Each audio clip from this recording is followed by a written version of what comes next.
Distinguished ministers, briefers, ambassadors, and all those watching us online today, let me welcome you on behalf of Estonia and 23 co-sponsors, France, Ireland, Norway, the United Kingdom, the United States, Australia, Belgium, Bulgaria, Canada, Costa Rica, the Czech Republic, Georgia, Germany, Greece, Honduras, Italy, Latvia, Lithuania, the Netherlands, Poland, Slovakia, Turkey, and Ukraine.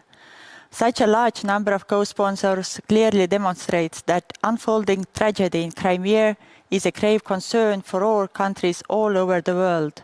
Maintaining peace depends on how states comply with mutually agreed norms and international law. This is the road to a less violent world. 7 years have passed since Russia rolled into Crimea, orchestrated a fast sham referendum, and annexed the territory of Ukraine.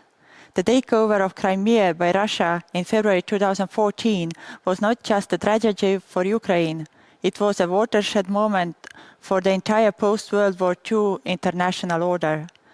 Respect for territorial integrity and the prohibition of the use of force are fundamental principles of international law that stands at the core of the United Nations.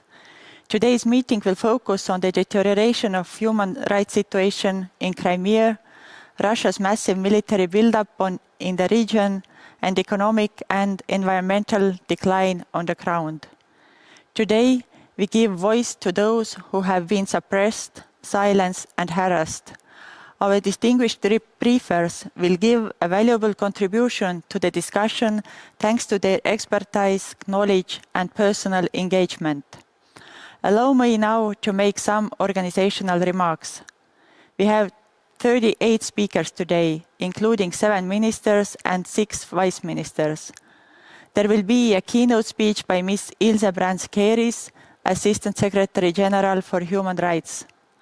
After that, we will see a video message by civic journalists from Crimea, and then our 2 distinguished briefers will speak. Thereafter, we will hear statements by co-sponsors, Security Council members, and other members of the United Nations, and by 1 observer. All participants are invited to present their questions to the briefers while making the interventions. After the last statement, each briefer will have 3 minutes for comments. Our working language is English. Today's meeting is streamed via live and open to the public via several channels: United Nations Web TV, Facebook, and YouTube. The recording will remain publicly accessible after the meeting.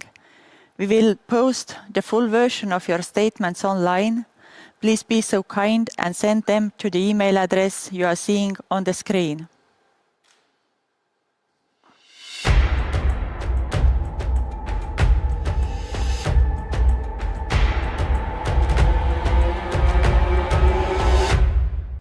Our next briefer is Dr. Phillip Karber, the president of Potomac Foundation.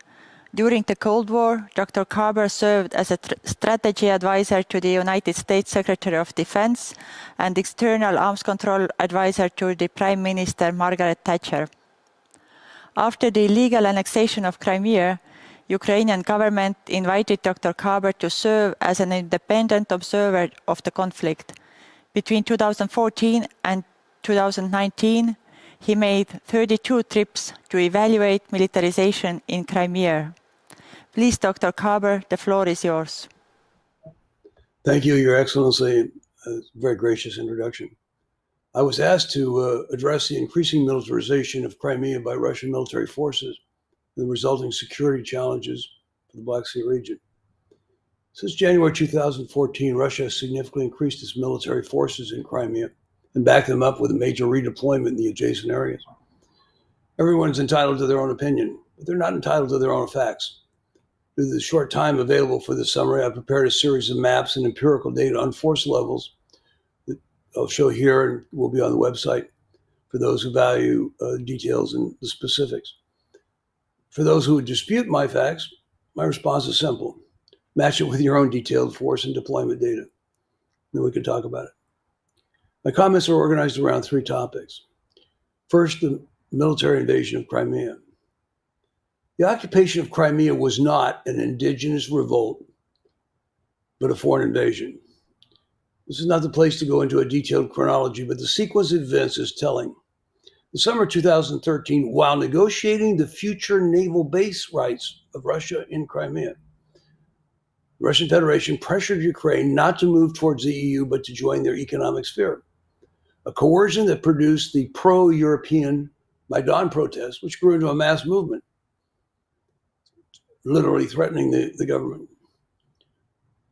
In February 2014, on the 20th to the 22nd, Russian advised security forces in Kiev killed over 100 protesters with sniper fire, which resulted in the collapse of the regime and the flight to Russia of President Yanukovych.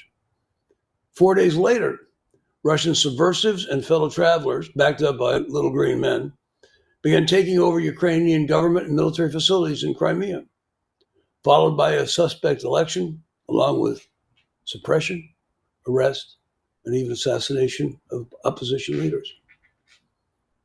2 days later, Russian fighter aircraft dominated the skies over Crimea. Their warships blocked the Ukrainian Black Sea Fleet, while waves of assault and transport helicopters initiated the military invasion, followed by landings of major combatant units ferried across the Kerch Strait. Over the next month, starting in early April, Russian forces massed on Ukraine's eastern border and began hostilities there using the Crimean model in the Donbass and initiating the bleeding conflict that continues today. I arrived as an observer in late March 2014 and personally observed Russian tanks, mechanized infantry, and heavy artillery on the causeway to Crimea. I also interviewed numerous Tatars, some of whom had been tortured. Ukrainian Marines from Crimea who were brutally beaten with broken bones by Russian occupiers, even though they were not armed. I also had a chance to interview many of the leaders of the interim Ukrainian government who admitted, albeit with misgivings, that they had acceded to Western requests to let external negotiators persuade Russia to take or find an off-ramp rather than actively resist in Crimea. What is the significance of the military invasion of Crimea? The background in international law, I would make the following points. It is the first state territorial aggression in Europe since the end of World War II. It violates the UN Charter, Article 2. It violates specific agreements the Russians have signed, including the Nuclear Non-Proliferation Treaty, the Intermediate Nuclear Forces Treaty, and the Conventional Reduction of Forces Treaty. And is an egregious violation of the Budapest Memorandum on Security Assurance to Ukraine. It was a personal honor to have participated in arms control efforts, including the NPT, INF, and CFE treaties. So I honestly bemoan their passing.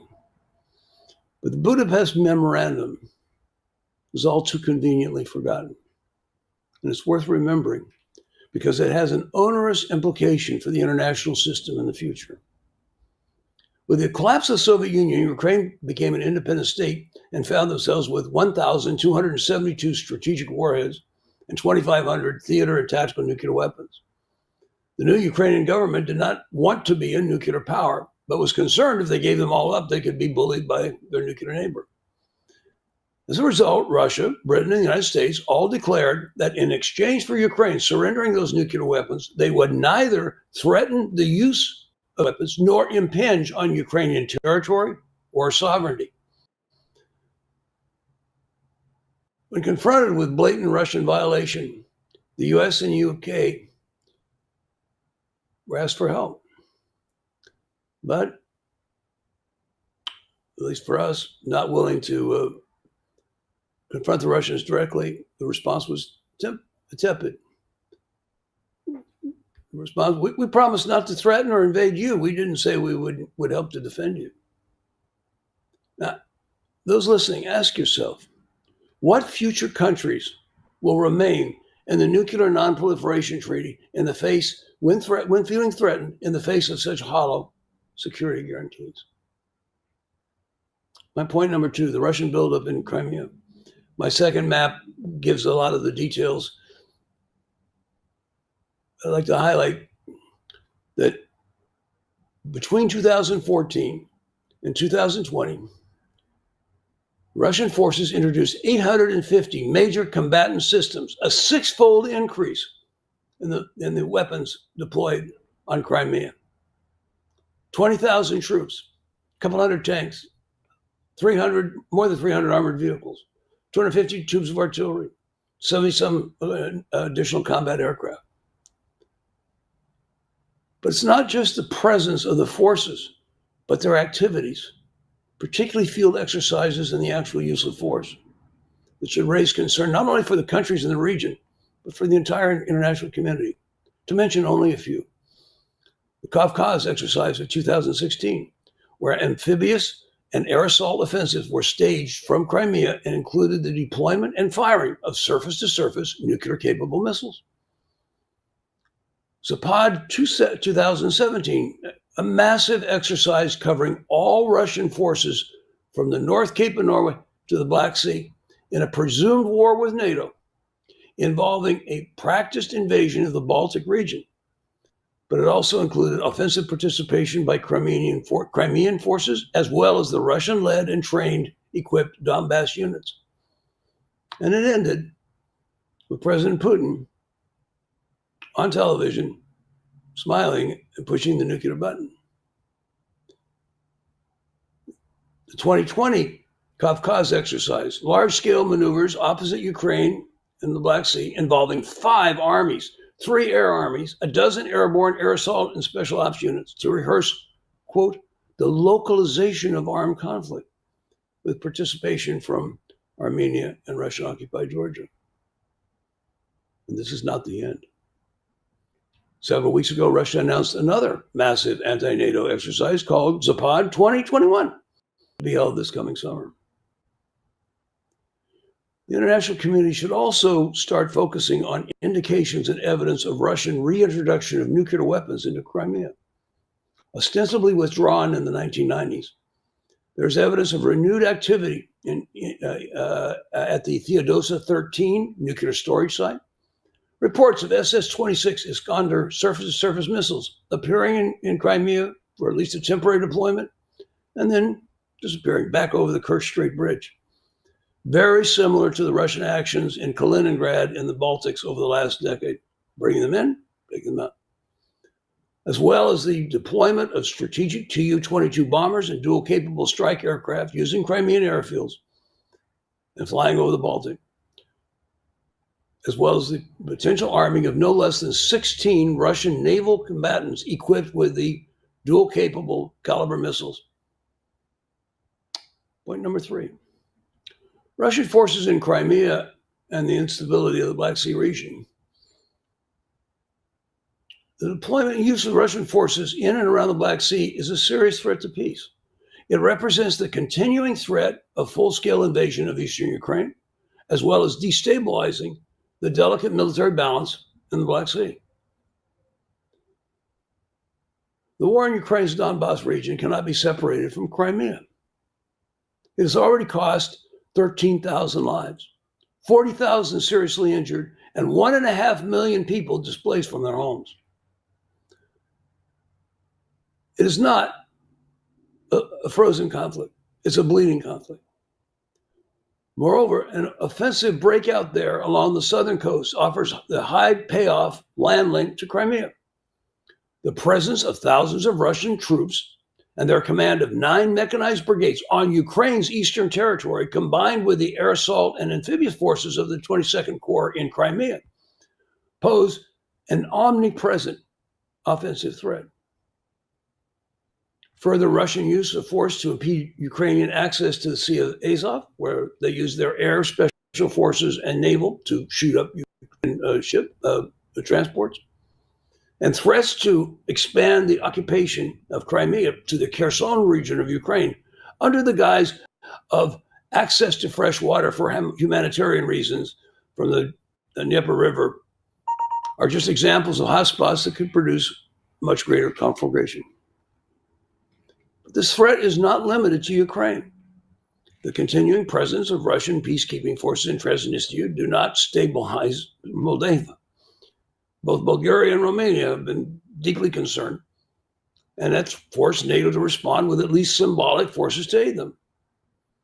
Russia's large-scale military presence in Syria make the relations with Turkey problematic, and recently those were exacerbated by the Azerbaijan-Armenian war. Bottom line, where is the off-ramp? The inability of the West to enforce the Minsk II agreement and the dialogue of the deaf in the Normandy IV holds a little promise. Against all odds, and with minimal Western military support, Ukraine has not only held their own against Russian aggression, but reformed and rebuilt their battle-hardened army, which in strength is larger than the last 10 nations admitted to NATO combined. For 7 years, they've stood up to the bullying and direct attacks. But without an effective Navy and an aging Air Force, they cannot afford to modernize. How long? How long will they be able to hold out? Ukrainian membership in NATO would be a major boon to the Western alliance in defensive capability and strategic position. As the forward glacis, it diverts Russian military strength that would otherwise be applied to Central and Northern Europe, provides a security screen for new NATO members in the southern flank. Unfortunately, some members of the alliance are inhibited because Ukraine has a territorial dispute. But to speak frankly, that is hypocritical sophistry. Had that argument been made during the Cold War, Germany would not have been a part of NATO and might still be divided today. Given growing Russian hostility to the U.S., there's accelerating momentum in Washington to make Ukraine a non-NATO strategic partner with American air power operating out of Ukrainian bases, which could rebalance an unstable posture in the Black Sea. Nevertheless, the best option would be for the international community to realize their stake in Ukraine's security and forestalling a spiraling arms race in the Black Sea by a unified demand for settlement of the war in Donbass and a return to the pre-annexation status quo ante in Crimea. As John Donne said 2 centuries ago, for whom the bell tolls, it tolls for thee. Thank you very much. Thank you, Dr. Karber, very much for joining us and bringing your valuable insights to our discussion today.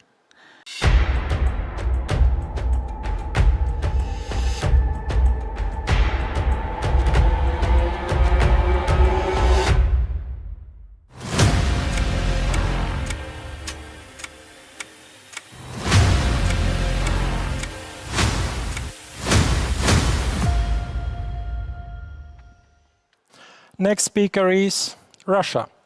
First Deputy Permanent Representative, His Excellency Mr. Polyansky. Please. Thank you, Mr. Chair. Do you hear me? It's okay? Thank you. Our Ukrainian and Western colleagues, who represent 99% of the speakers at today's event, are persisting in promoting fake news and data about Crimea and in blocking any voice that could question or put in doubt these allegations. During previous editions of this Arria formula, I already compared it to a seminar of fiction writers who compete in making up the most thrilling story about horrors of life in Crimea. As for any gathering of such kind, there is no requirement for such a story to have any relation to the situation on the ground. We noticed that you changed the composition of this fiction club, but one thing remains consistent. Your briefers have no relations to today's Crimea and haven't visited the peninsula since its reunification with Russia. Mr. Mehmed Aminov, who is convicted for promotion of terrorist organization Hizb ut-Tahrir, being banned in Russia and in a lot of countries, including some of co-hosts of today's event, can hardly be considered an unbiased and trustworthy witness of today's realities in Crimea. Therefore, your briefers' sources of information are Ukraine-based exiled Crimean politicians, people who broke the law and have affiliation with international terrorists like Mr. Mehmetaminov, and NGOs affiliated to exiled Crimea's Auto-Maidan authorities in Kiev. Since our meetings in Arria formulas are not supposed to be fiction writers' discussion clubs, we made an effort to correct the fictional character of our today's gathering. Last year, the briefers we proposed were denied a chance to participate under the pretext that we allegedly announced them too late. This year, we proposed, very much in anticipation of the initiative of our Estonian colleagues, to include residents of Crimea into the list of the briefers well in advance. Unfortunately, our offer was ignored, clearly proving one more time that the organizers are not interested in discovering the truth about life in Crimea, or even in holding a discussion with the participation of those who live there. The refusal of our Estonian colleagues and other co-hosts and their fear to face Crimeans at this event is understandable. Opinions and accounts of people living normal life in the peninsula would absolutely not fit in their preset narrative about alleged Russian annexation, militarization, human rights abuses, discrimination of national minorities, etc. It must be very uncomfortable to spread disinformation in front of those who can easily refute these allegations and deprive this gathering of the only added value for our Western and Ukrainian colleagues, to create an impression of Russia being isolated and condemned by most of the speakers. You can achieve this only by having all speakers like-minded and streamlined alongside with well-known Western hostile approaches towards Russia. I myself will not waste time arguing with you and rebuffing your claims. Crimeans are much better placed for that. Therefore, I would simply announce that given the fact that the organizers opted to ignore our request to make a single meeting with a balanced composition of briefers, we have no other option but to organize a follow-up meeting on 17th of March. On that day, Director of Crimean Pedagogical and Engineering University, Mr. Yakubov, together with students and some invited guests, will address claims and allegations about Crimea that are being made and were made today. Since I appeared in front of you today, despite my firm rejection of your allegations and claims, I encourage all of you to have the courage and show up at our VTC Arria on 17th of March and engage in a dialogue with the residents of Crimea. They will be prepared to listen to you and answer your questions. An open-minded person will be able to make his own opinion and compare it with what was pronounced today. What I heard today is light years apart from the truth and reality.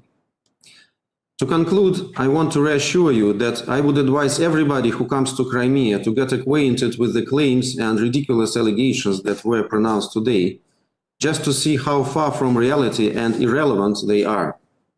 Some of them are really pathetic. To claim that we don't let anyone visit Crimea, while 7 million tourists come to spend vacations there annually, including 1 million from Ukraine, is to contradict basic common sense. I understand the emotions of our Ukrainian neighbors, but I can't say that I sympathize with them. Ukraine lost Crimea through its own mistakes, committed immediately after the Maidan coup, within the general context of alienating Russian-speaking population and neglecting their rights and aspirations. Unfortunately, this context hasn't changed, and now Ukraine is risking to lose Donbass too, through more and more alienating its residents. Ukraine is also heating up deep-rooted internal tensions within its own society by banning Russian language, opposition media, presenting Nazi collaborators as heroes, and emboldening nationalists and radicals.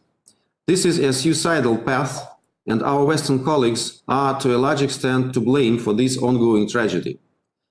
Turning a blind eye on the atmosphere of impunity, xenophobia, anti-Semitism, violation of basic human rights in Ukraine is a coward act from all of you and a blatant manifestation of your double standards. As for the Crimea, this question is closed. Residents of the peninsula have made their choice freely and voluntarily in accordance with the UN Charter. They will tell us about their choice themselves on the 17th of March. Whatever sanctions you introduce, whatever provocations you promote, nothing will change this reality. So I advise our Ukrainian colleagues to study well the mistakes that they have committed in the past, correct them, and stop building anti-Russia instead of building Ukraine. We miss our good neighbors and would be glad to receive them and all of you as guests and tourists in flourishing Crimea. Thank you.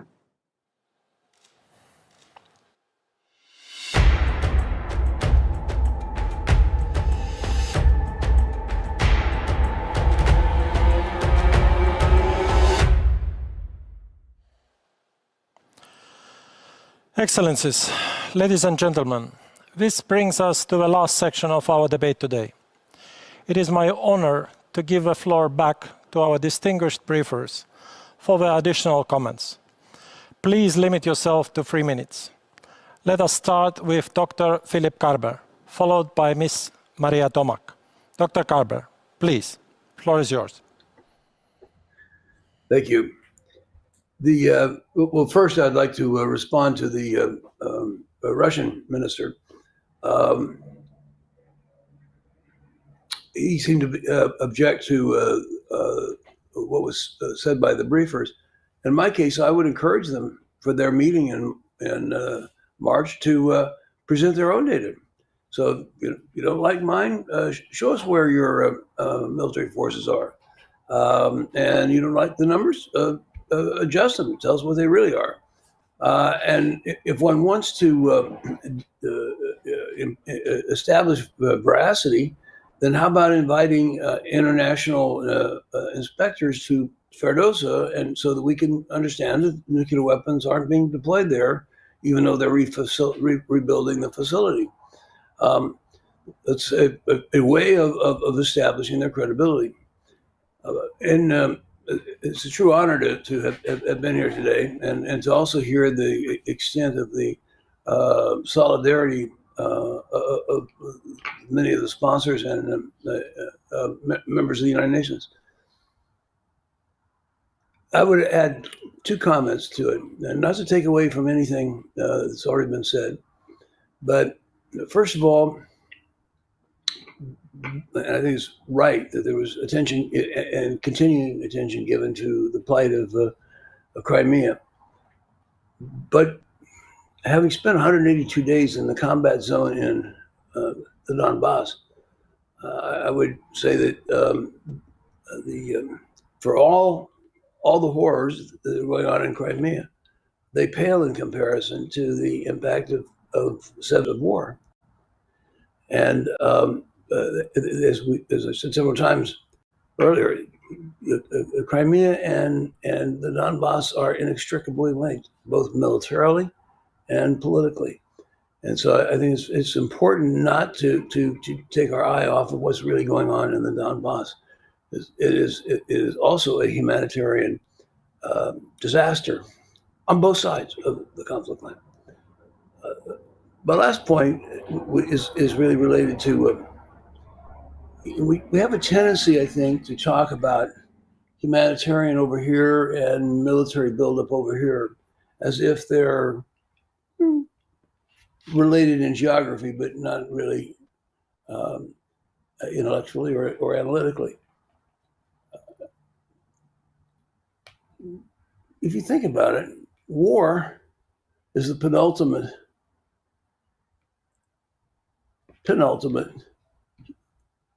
anti-humanitarian act. Nuclear war is the ultimate humanitarian and environmental disaster. When countries brag about and threaten and brag and display their nuclear forces, or deploy them secretly, there is underneath that an enormous humanitarian potential impact. And I would encourage people to think of it not as just a military issue, but the humanitarian impact of these weapons being used, and those who emphasize them or rely on them. They need to be paper trained to live in a modern international community. Thank you very much.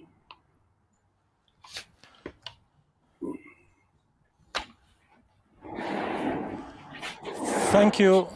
Thank you very much, Dr. Karber, for your most valuable reflection. Excellencies, ladies and gentlemen, this brings us to the end of our meeting today. We have heard valuable insights and first-hand information about the deteriorating situation in Crimea.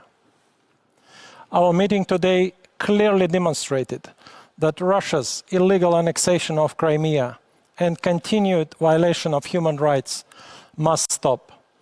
And until it is not the case, this matter must remain high on our agenda. On behalf of Estonia and all 23 co-sponsors, I sincerely thank you all for your valuable participation.